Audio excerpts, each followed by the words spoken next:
3 years, I've spoken to you on many occasions about national concerns, the energy crisis, reorganizing the government, our nation's economy, and issues of war, and especially peace. But over those years, the subjects of the speeches, the talks, and the press conferences have become increasingly narrow, focused more and more on what the isolated world of Washington thinks is important.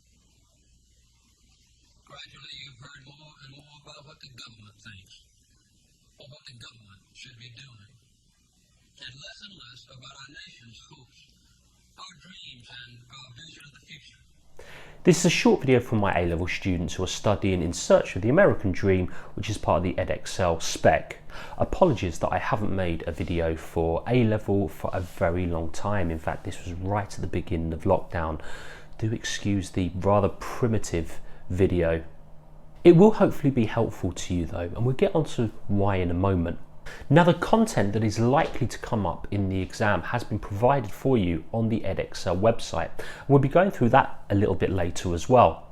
One of the advantages of this vast topic, where there's so much to remember, is that the themes do seem to be linked to each other. So that's why I want to focus on a specific theme today, which is the decline in confidence in the presidency from 1941 to 1980, a very, very common question that of course then leads into our section C question, which is on Reagan. Now, I may have to do a video on that another time. So we start with Roosevelt in 1941.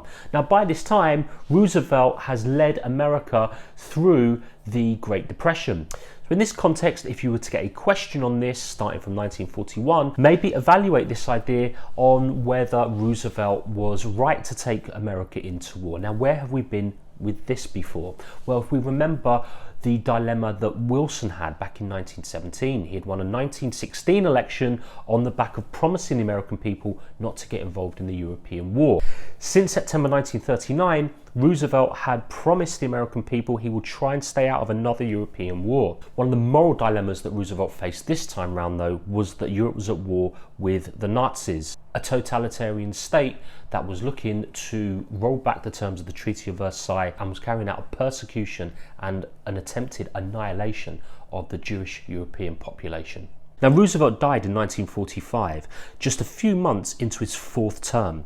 He'd served the USA at a crucial time. Virtually everything he tried to do had sparked controversy. Now, in February 1945, the Big Three had consisted on Roosevelt, Churchill and Stalin. They met at Yalta to discuss what would happen in Europe once victory over Germany had been accomplished. By the time we get to July 1945, the Big Three have changed.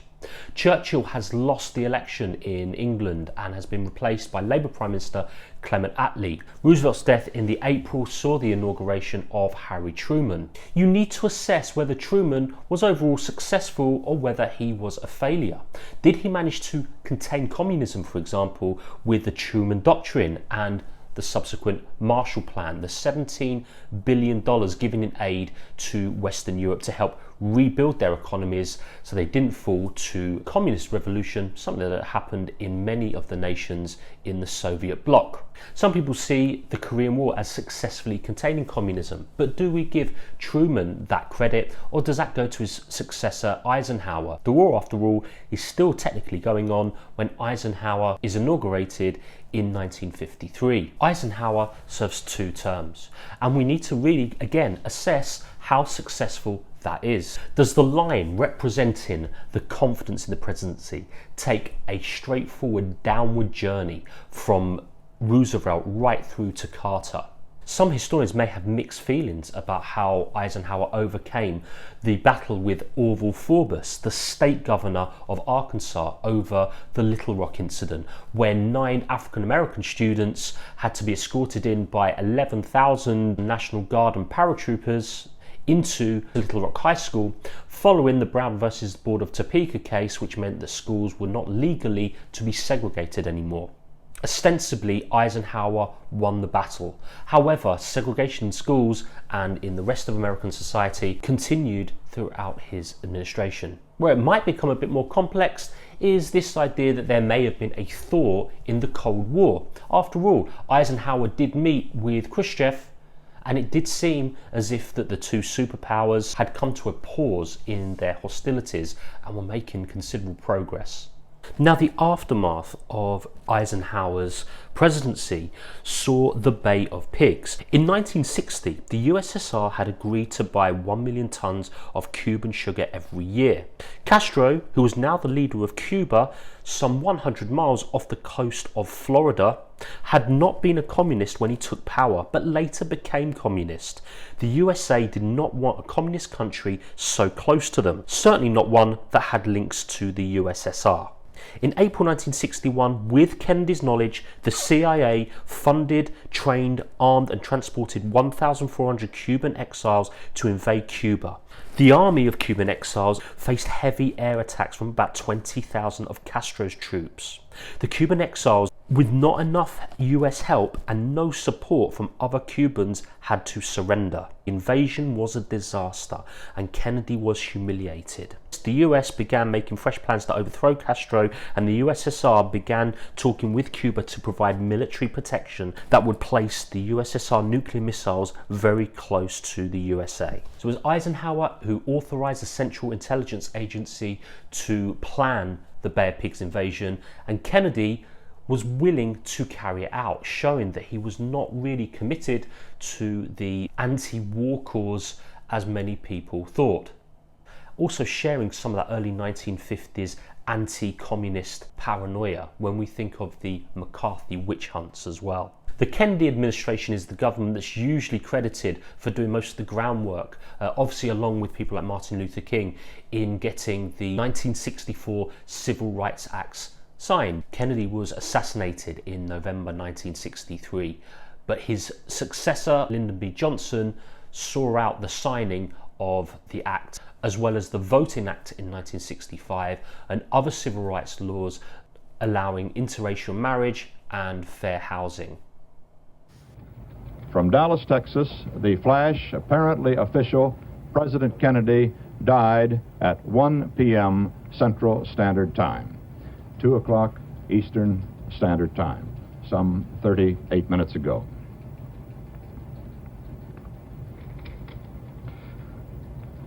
Vice President Lyndon Johnson has left the hospital in Dallas, but we do not know to where he has proceeded. Presumably, he will be taking the oath of office shortly and become the 36th President of the United States. Now, another factor that you might want to take into consideration that would also affect how people would view the President and view the government is access and also the role of the media. Now, by 1960, 90% of households in America had a television. This meant, for example, that the way African Americans protesting for civil rights were brutalized on the streets of Birmingham, Alabama, in various other marches, on the Freedom Rides, was now being streamed through to millions of homes and gaining more sympathy and more support. Walter Cronkite, who we've just seen, was the face of the news at the time. The news that brought into people's homes the horrors of napalm from Vietnam, which again shaped people's views about war and America's involvement in Vietnam. It seems now more certain than ever that the bloody experience of Vietnam is to end in a stalemate. But it is increasingly clear to this reporter that the only rational way out then will be to negotiate, not as victors, but as an honorable people who lived up to their pledge to defend democracy and did the best they could. Now, Kennedy in 1963 had outlined a lot of the strategies the government would take to tackle poverty, and these were passed by Lyndon B. Johnson, namely the Equal Opportunities Act and Medicaid, so a scheme that was designed to provide free healthcare to the poorest people in society and give aid to those with health insurance. Now, this Great Society and the Vietnam War were two aspects of 1960s America that really divided the population. Whilst the Great Society is considered to be a success by many Americans, many conservatives did not want to pay for it through their taxes. With regards to the Vietnam War, many of the liberal movement and the young people taken to the streets protested about the draft and about the cost of life. Now, the flip side is that many conservatives at the time did not want America to pull out of the war, considering the lives and money and time that had already been invested in it. Lyndon B. Johnson could not heal this divide and therefore decided not to stand for another term. Now, when Nixon came to power in 1969, he inherited a huge deficit and 4.7% inflation. Many of his measures that he put in place, for example his new economic policy in 1971, did not work. However, it's the Watergate scandal that ultimately led to his downfall and resignation. The Watergate scandal had resulted from men breaking into the Democrat Party headquarters during the 1972 election campaign in an attempt to discover Democrat plans. Now, due to a series of leaks to the media, Nixon had decided to have the White House bugged, which meant that practically every conversation in most rooms were recorded. This meant that had anyone been having a conversation about the break-in and disclosing any important information, is likely to have been caught on tapes. When those mentioned tapes were eventually released by Nixon, it was evident that they had been edited. As the investigations developed, it became clear that Nixon had lied about his role in the break-in and had tried to obstruct justice. In 1974, Nixon chose to resign rather than face an impeachment trial. The scandal was an appalling advertisement for democracy and led to a further decline in America's international standing. It is sometimes seen as the end of the imperial presidency. It led to people being more cynical and distrustful of politicians and the government. I shall resign the presidency effective at noon tomorrow. Vice President Ford will be sworn in as president at that hour in this office. So I take it Gerald Ford did everything he could to put trust back into the American population. Section 2 of the Constitution have granted, and by these presents do grant, a full, free, and absolute pardon unto Richard Nixon. The economy continued to decline under both Ford and Carter's administrations. Ford was the only president to have served 4 years without winning an election. Inflation continued between 1973 and 1980, so well into Carter's administration. The cost of living rose by 8.2%. Increased mechanization, and other countries, for example Japan, produced cheaper goods and led to more workers being made unemployed. 1976 to 77 was known to many as the winter of discontent, with gas shortages that led to closure of schools and factories in the east. In 1979, around half of petrol stations were without petrol. There was an approximate 50% increase in cost of fuel since the previous year. This obviously led to more disillusionment and declining confidence with the government.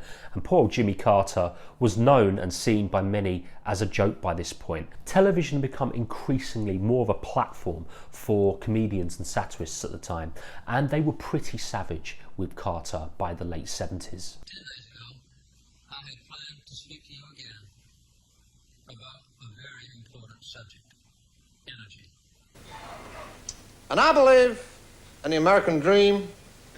This is why I'm always asleep. For the 5th time, I would have described the urgency of the problem and laid out a series of legislative recommendations to the Congress. Well, Mrs. Horvath, Vice President Mondale and myself were just talking about the MAVX 3000 this morning, as a matter of fact. I do have a suggestion. You know the caliper post on the first grid sliding armature? Yes. Okay, there's a 3-digit setting there where the post and the armature meet. Now, when the system was installed, the angle of cross slide was put at a maximum setting of 1.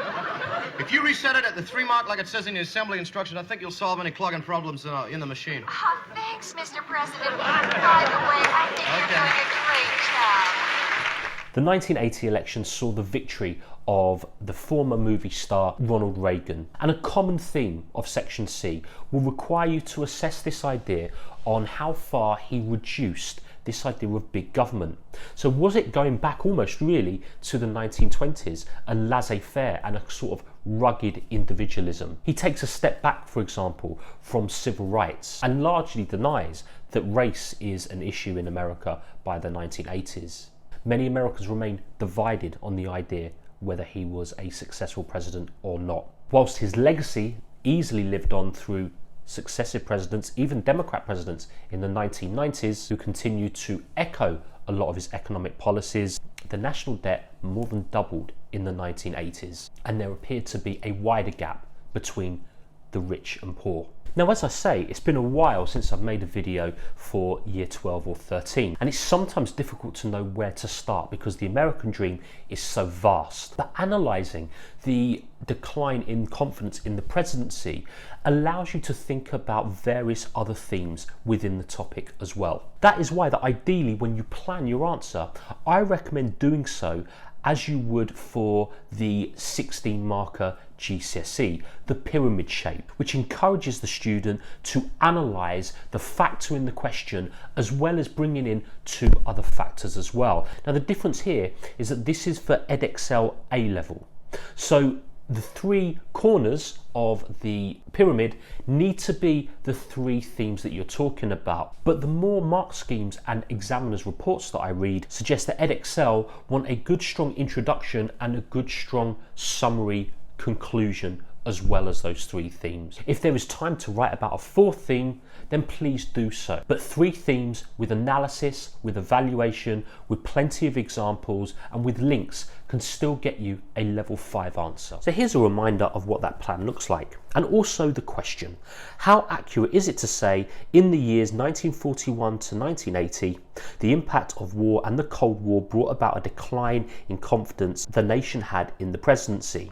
Now, factor 1, we talk about the factor in the question, and that is the impact of war and the Cold War. Now, that could be the Second World War, as it begins in 1941 and ends in 1945. The proxy wars, such as the Korean War and the Vietnam War. Things like the Red Scare and paranoia about communism. You must then decide about factor 2, factor 3, and then, of course, you make your overall decision in the conclusion. Old anchormen, you see, don't fade away. They just keep coming back for more. And that's the way it is. Friday, March 6th, 1981. I'll be away on assignment, and Dan Rather will be sitting in here for the next few years. Good night.